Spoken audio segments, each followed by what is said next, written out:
So what about then, how do we enforce these rights? It comes back to the point that I made at the start of my presentation. Victims' rights tend to be categorised and often put together, and this is evident again across different charters and codes of practice and so forth. They're put together, you know, things like information, protection, consultation, compensation, and I think we need to unpack that a little bit. What do we actually mean by things like information? Information to what? And also, there's procedural detail that's often missing there. Which agencies are actually responsible for actually delivering these rights? Because, as I say, to call them rights, we need to actually be sure that they are things that can actually be operationalised in practice and can also be enforced. And, arguably, that there should be a sanction in place if they are not enforced. Sorry, that's really the point I've just made about the need for procedural detail. On the enforcement point then, again, I know you operate different models around Australia. We have a particular model that's set up in the UK under our code of practice. People responsible for enforcing victims' rights are given different labels or names: ombudsman, coordinators, commissioners. And again, I want to be careful about not to generalise, but I think I'm correct in saying that a lot of this role is an oversight role, and it's actually in terms of pursuing remedies, actually being able to enforce rights within the criminal or even the civil courts. Aren't widely recognised within these types of instruments. Remedies, I guess, are seen as external to the legal system, i.e. you go through sort of a, you go off to a commissioner or an ombudsman, but you actually to rely on a right in court, to be able to cite a right, is something that I think is largely foreign to the legal system. Just to highlight for you what the United States has done. Again, it's not by any means, I think, a perfect model of legislation, and there have been questions raised about its effectiveness and how it works in practice. But we do have, I think, what's important to come from the Justice for All Act in 2004, that individuals or the federal government can actually assert the rights contained within that legislation at the district court, and if they're unsatisfied, they can then appeal to the petition the Court of Appeals, and can actually even apply for a new trial if their rights have been denied. So again, just putting it out there as a possible alternative approach. Here are some others. I've mentioned the 2004 Act.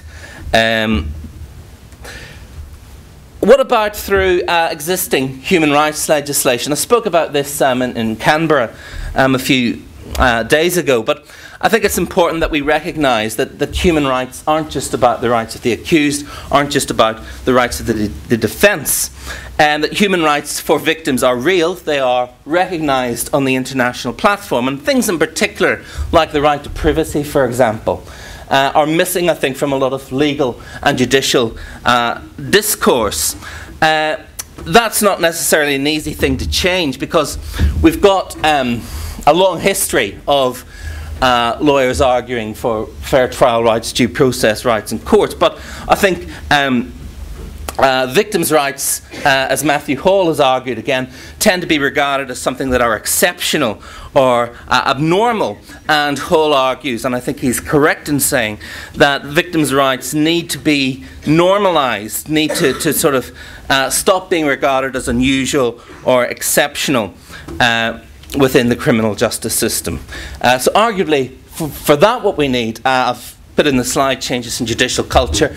Again, I want to be careful about generalising, because I know some judges are very open to the idea, but I think perhaps if I was rewriting that slide, perhaps it's a little bit broader than that, and it's about a change to legal culture, and perhaps even the legal education that our up-and-coming lawyers are receiving, and how, in particular, human rights law is embedded within criminal process, criminal justice teaching.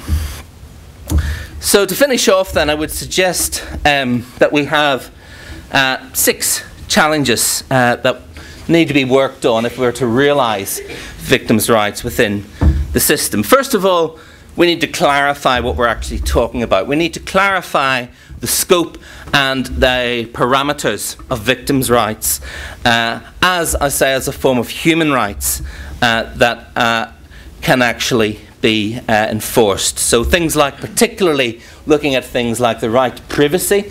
Another, again, just thinking about Europe, one of the articles of the European Convention, and it's found in basically every human rights instrument you have, is a right to be free from inhuman or degrading treatment. And there's some victim advocacy work going on in the UK that actually is, trying to flag up the cross-examination processes in certain instances that it might cross that threshold. We'll have to see where that leads. The second thing I think we need to do is normalise victims' rights. Recognise, as I say, that they are a de facto and to some extent now a de jure reality. And as such, it's about normalising legal dialogue, legal arguments, and what's going on in our courts. Thirdly, I think we need to accept and recognise that because victims' rights are real, we have to think about well, first of all, recognise the fact that they're not always going to conflict with the rights of the accused. The right to a speedy trial, for example, assists everyone, or should assist everyone at least. But there will be occasions where rights clash. There will be occasions where, for example, the defence object or victims object to a particular line of defence questioning. There may be battles, for example, between a right to privacy on the one hand, right to a fair trial, where the defence want to adduce, for example, sexual history evidence on the other. So it's about recognising that, but not running away from the conflict, because conflict of rights are part of any human rights culture.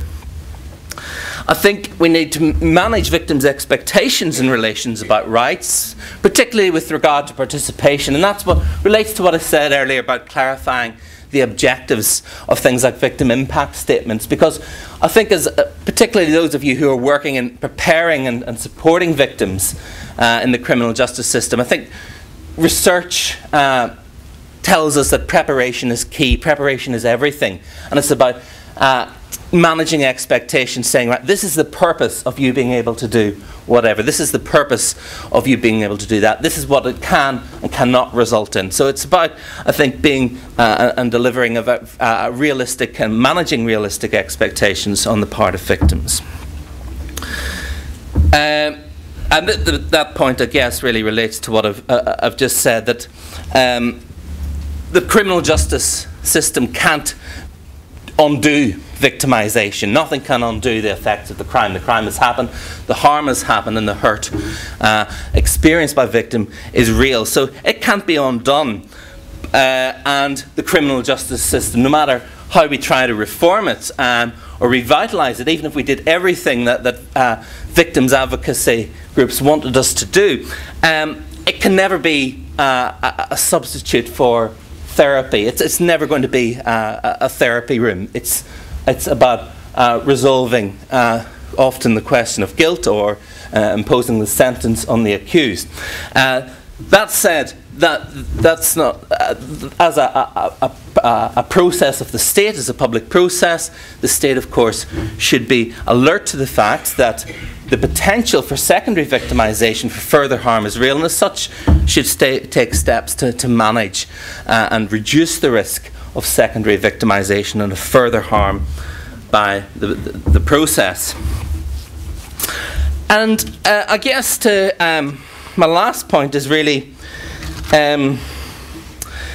asking about whether participatory rights, particularly if we go down more radical forms of victim participation, if we talk about, for example, adopting the partie civile model of continental Europe, if we want to sort of mainstream restorative justice procedures, I think that raises a much bigger, deeper, and probably a question that we'll need to think about in the much longer term as to whether the adversarial model of justice is something that can fully realise the sorts of rights and the sorts of protections that I think international benchmarks and human rights standards now demand of victims. So that, as I say, that's something that I think isn't going to happen overnight, but it's something I think we need to bear in mind as one way in which things might a possible direction for more radical reform at some point in the future.